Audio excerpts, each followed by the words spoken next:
Kalau untuk tuition fee, bila kita compare S3 di Malaysia dengan S3 di Indonesia, itu justru tidak jauh berbeda. Oh iya? Ya, saya bayar setiap bulannya itu kisaran 1,2 sampai 1,5 juta. Iya. Satu roomnya dan itu fully furnished. Jadi satu kali makan itu saya menghabiskan kurang lebih 10.000 sampai 20.000 Oh iya, rupiah. murah Iya. banget ya. Untuk transportasi, kalau kita student di Malaysia itu kita punya card yang khusus untuk student Iya.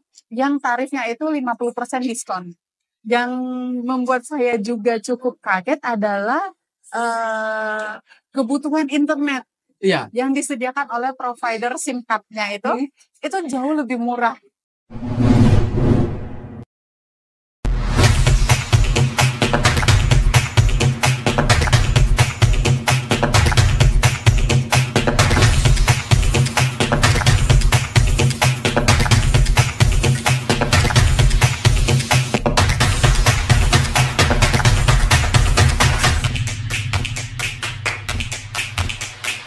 Nah, satu lagi nih soal financing studi. Oke. Nah, mahal nggak sih studi di Malaysia? Dan gimana ya kalau kita butuh pendanaan tambahan? Oke. Kalau untuk tuition fee, bila kita compare S3 di Malaysia dengan S3 di Indonesia, itu justru tidak jauh berbeda. Oh iya? Ya, bahkan yang saya rasakan di sini mungkin bisa dibilang untuk biaya kuliah S3 lebih terjangkau. Wah. Hanya biaya tambahannya aja adalah visa ya. Oh. Jadi kalau untuk tuition fee, pengalaman saya di semester pertama itu, boleh saya sebutkan angka? Boleh. Itu kurang lebih habis 43 sampai 45 juta. Satu semester? Satu semester. Not Di too bad semester ya? pertama, iya. Oh, iya. Dan itu udah include dengan semuanya. Very good sih. Iya, jadi udah include semuanya kayak mata kuliahnya, tesisnya. Kemudian tesis submission ini adalah fee yang dikeluarkan ketika nanti mahasiswa untuk persiapan proposal defense sampai terakhir viva itu kita hanya menjalankan karena udah tidak ada dipungut biaya lagi. Jadi udah include semuanya dalam tuition fee. Udah masuk tuition fee semua. Udah di dalam situ semua.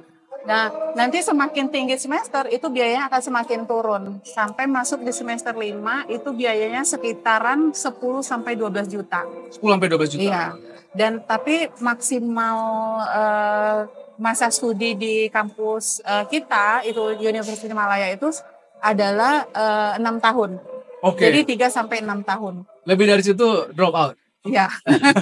Itu makanya komitmen studennya emang butuh. Betul, iya. 6 tahun itu termasuk nggak lama lah. Nggak lama. Iya. Kayak saya aja udah masuk tahun kedua udah nggak berasa. Iya, iya benar. Oh gitu. Kalau scholarship ada kesempatan-kesempatannya nggak?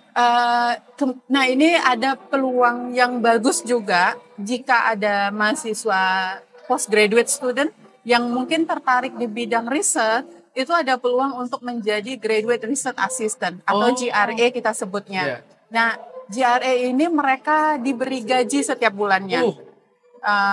Dan GRA ini job desk adalah dia membantu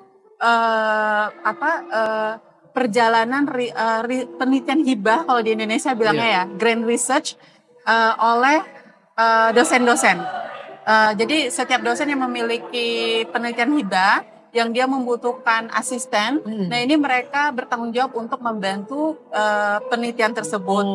Dan di situ juga mendapatkan gaji setiap bulannya. Wih. Nah rate-nya itu antara 1.000 ringgit sampai 4.000 ringgit. Berapa tuh? Sekitaran 3,5 juta sampai 13 juta. Oke, lumayan. Ya. Nah, rate ini juga akan menentukan eligible enggaknya kita mendapatkan namanya University Malaya Scholarship Scheme. Atau kita singkat UMSS. UMSS ini adalah beasiswa yang diberikan khusus untuk para graduate research assistant. Ya, nah rate gaji ini yang akan menentukan berapa persen tuition fee yang akan di-cover oleh pihak University of Malaya. Jadi kalau rate-nya di bawah 2.000 ringgit itu 100% di-cover tuition fee-nya. Tapi kalau di atas 2.000 sampai 3.000 itu hanya 80%. Oke. Sampai akhirnya yang paling tinggi itu 4.000 itu nggak di-cover. Nggak cover. Iya. Karena bisa bayar sendiri. Karena bisa bayar sendiri. Oke, tapi kesempatan ini harus kita kejar ya, graduate research assistant ini ya? Sebenarnya peluang ini cukup besar ya, karena iklan tentang GRE ini setiap harinya selalu masuk di dalam siswa mailnya kita. Oh, mantap. Ya, selalu ada informasi dosen butuh GRE, dosen butuh enumerator, dosen butuh facilitator, itu selalu masuk. Jadi tinggal si studentnya ini untuk memilih tertarik untuk apply atau tidak. Yang memang harus serumpun dengan keilmuan kita ya Mas. Tapi peluang itu ada. Dan cukup besar. Wah, menarik banget ya. Jadi selain lingkungannya yang sangat mendukung riset, dosennya juga supportive, dan juga secara financing bisa dijangkau ya? Iya, bisa dijangkau. Nah, kebetulan di tahun kedua saya mendapatkan tawaran untuk menjadi GRE tersebut. Oh, ya. Ini memulai. Ya, di bawah supervisor saya. Jadi karena alasan beliau menawarkan ini kepada saya karena grand research-nya beliau itu topiknya hampir sama dengan disertasinya saya. Sehingga kata dia penelitian hibah ini juga dapat membantu disertasi kamu ke depannya. Jadi di situ salah satu alasan utama kenapa saya memilih menerima tawaran tersebut karena kita boleh untuk menolak kalau ingin fokus sama studi. Ya, tapi berhubung M-nya saya pada saat memutuskan melanjutkan S3 adalah saya tidak ingin hanya mendapatkan pengalaman belajar sebagai mahasiswa S3. Saya pengen ada pengalaman lain yang memang menunjang karir saya sebagai akademisi yaitu dunia riset. Oke, menarik banget. Ya. Mbak, boleh tahu nggak ya soal biaya hidup di sini? Berapa sih biaya yang dikeluarkan dalam sehari? Misalkan nasi lemak itu kan ada yang ciri khasnya mahal, yang enak banget, ada yang murah. Gimana rata-rata anak di sini harus spending per harinya atau per bulannya lah untuk tempat tinggal, makanan, mungkin itu dua ya? Sebenarnya kalau untuk living cost itu tergantung si studentnya ya Mas. Mau bergaya hidup seperti sultan atau seperti student, sebenarnya bebas. Kalau untuk tempat tinggal itu beragam. Banyak student di sini yang menyewa per room dalam satu apartemen. Ada juga yang menyewa satu unit apartemen. Jadi tergantung kebutuhan. Nah, berhubung saya juga di sini datangnya sendiri, jadi kebutuhan saya hanya cukup satu room aja. Dan saya pribadi meletakkan rate sendiri untuk sewa kamar tersebut. Dengan kriteria adalah kamar middle yang non-sharing, kemudian tempatnya bersih, lokasi terjangkau untuk saya bisa ke kampus.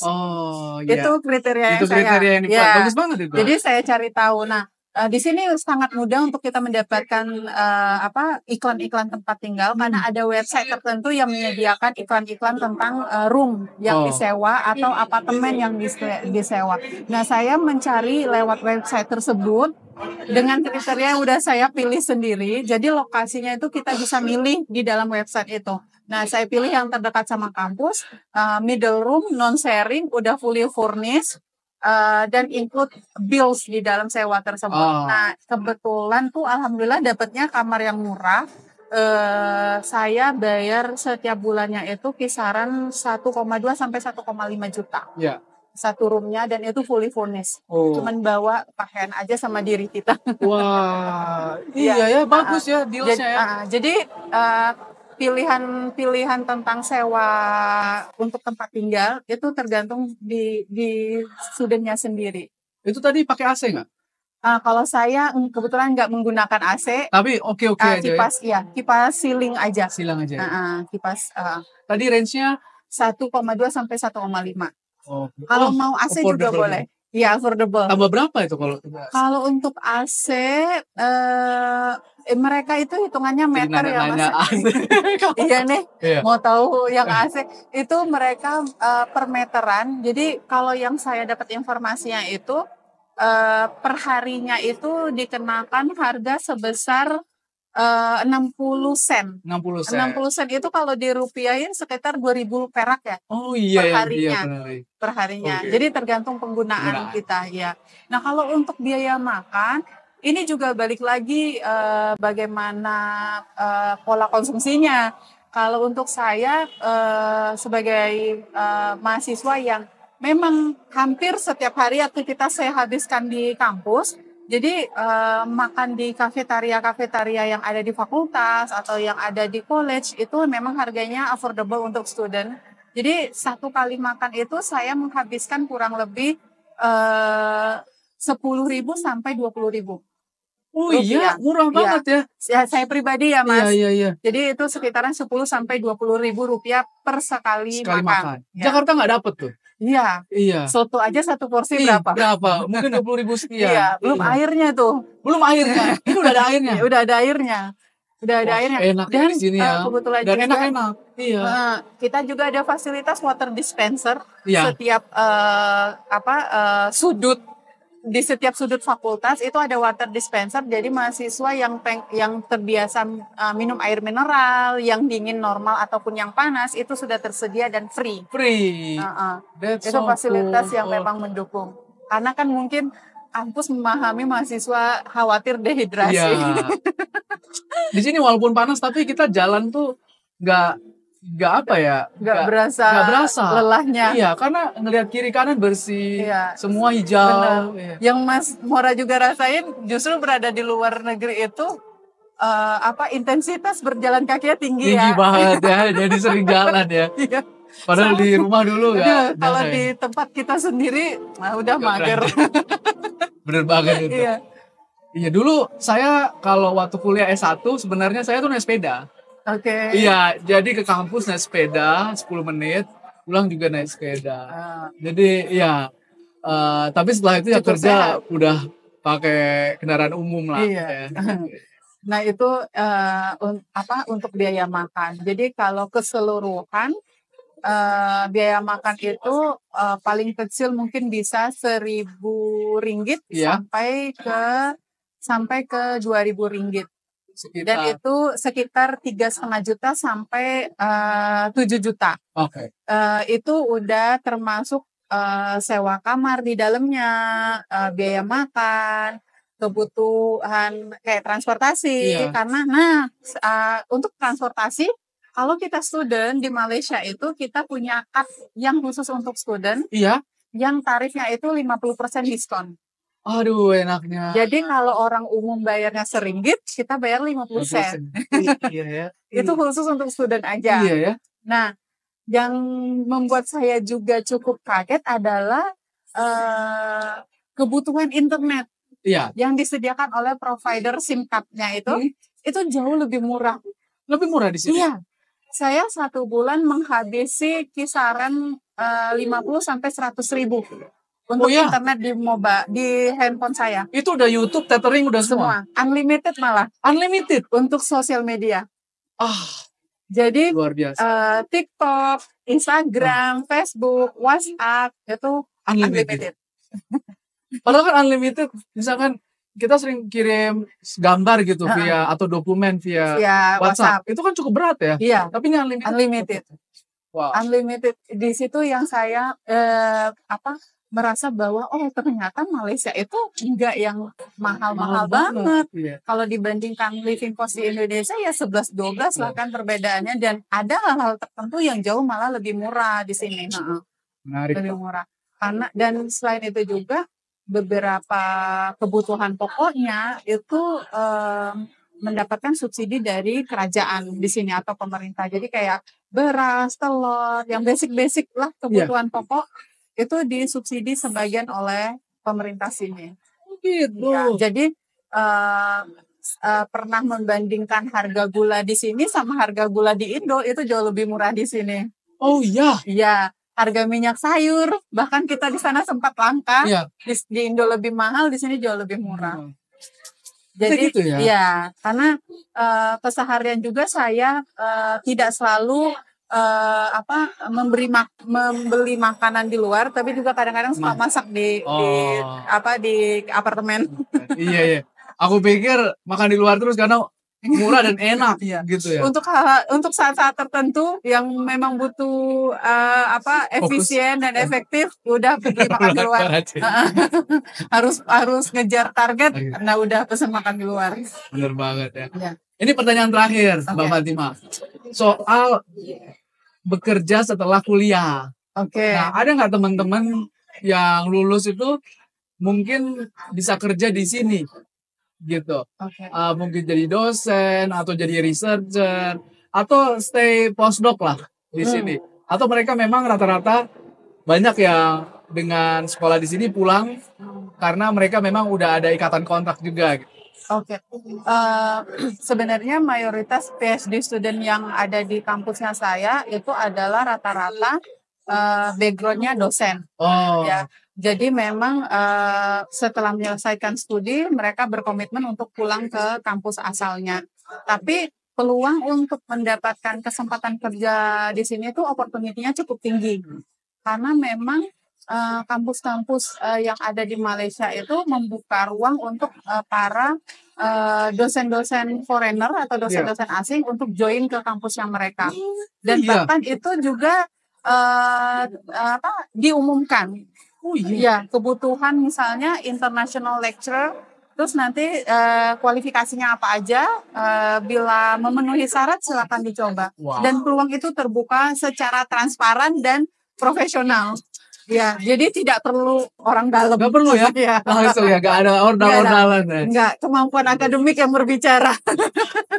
Berapa jurnal yang dipublish silakan. Iya, di situ yang peluang-peluang itu yang memang cukup besar dan juga terbuka. Jadi kadang-kadang juga ada dapat peluang karena rekomendasi dari dosennya. Jadi dan di sini juga banyak tersedia multinational company ya Mas ya. Jadi anak-anak muda yang misalnya mahasiswa yang S1, selesai S1 atau selesai S2 pengen berkarir di sini, itu peluangnya cukup besar. Karena banyaknya tersedia perusahaan-perusahaan multinasional yang memang butuh tenaga-tenaga yang tidak hanya lokal tapi juga dari luar. Itu terbuka sekali ruangnya. Dan juga memang rate gajinya luar biasa. Iya ya. Iya. Lumayan ya. Lumayan, dan itu kebanyakan alasan kenapa orang Indo memilih bekerja di luar, salah satunya adalah faktor tadi, salary-nya yang emang cukup tinggi. Boleh spill dikit nggak range-nya? Untuk dosen untuk dosen ya? Atau yang lain deh nggak apa-apa. Untuk dosen starting bisa di Rp5.000 atau 15 juta. Oh iya? Iya, 15 juta. Tinggi dong? Ya, startingnya dari situ. Wow, iya. Selain itu, Mbak Fatima, ada nggak fasilitas lain yang mendukung khusus mahasiswa PhD? Oh iya, ada. Nah, ini yang spesialnya ya Mas ya. Jadi untuk PhD student di University Malaya, itu kita disediakan namanya PhD Room. PhD Room ini emang hanya dikhususkan untuk mahasiswa S3 saja. Yang mana untuk bisa masuk ke PhD Room itu kita gunakan access card. Ya. Nah, di sini tersedia fasilitas kayak meja belajar, rak buku, dan sifatnya juga private. Jadi kita boleh menghabiskan waktu di situ dari pagi sampai malam. Maksimal jam 9 malam. Kalau dulu zaman saya master itu 24 jam. Tapi sekarang dari jam 9 pagi sampai jam 9 malam. Habis itu datang lagi kembali juga diperbolehkan. Ya.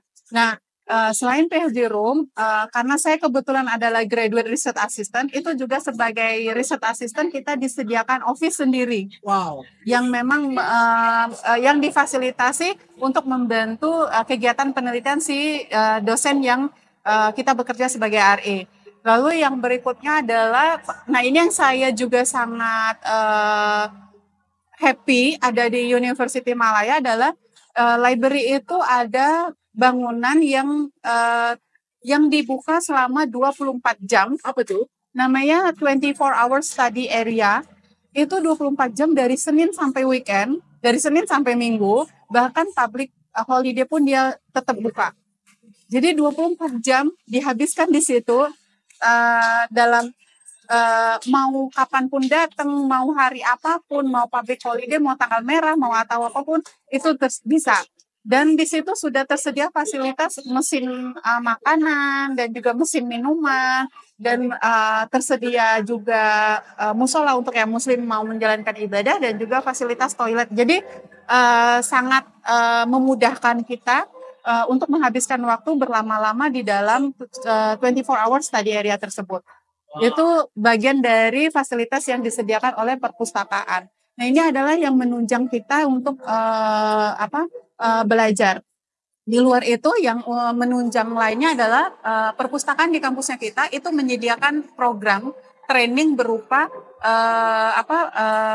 pelatihan menggunakan EndNote, pelatihan tentang citasi, dan pelatihan lainnya yang memang untuk membantu si mahasiswa S3 ini dalam hal penulisan disertasinya.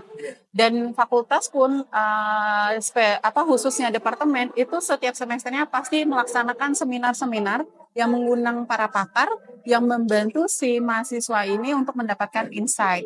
Nah, selain itu kita juga ada namanya Postgraduate Club, yang ini dibina langsung, komitenya adalah mahasiswa S3 yang disupervisi oleh Deputy Dean of Postgraduate di setiap fakultas. Nah, Postgraduate Club ini adalah mahasiswa S3 yang mengisi kegiatan-kegiatan, mengadakan seminar-seminar yang bertujuan untuk membantu kemudahan kebutuhan riset mahasiswa S3. Dari yang kayak misalnya pelatihan dalam bagaimana mempublikasi step-stepnya, terus bagaimana mempersiapkan presentasi ketika menghadapi sidang-sidang, kalau kita di Indonesia bilangnya sidang-sidang, kemudian bagaimana belajar tentang mengenal apa itu metode analisis, kualitatif analisis, kuantitatifnya. Jadi dunia riset untuk menunjang disertasi mahasiswa S3 lengkap semuanya. Nah, itu semuanya menjadi nilai plus-plus-plusnya yang membuat saya memilih University Malaya. Wah, keren banget. Bener-bener deh pengen jadi belajar lagi, Mbak. Karena semuanya itu tersedia untuk belajar, riset gitu. Sehingga tidak ada alasan mengapa malas melakukan progres untuk penelitiannya. Nggak ada alasan. Nggak ada alasan. Kalau malas berarti kitanya ya kurang motivasi.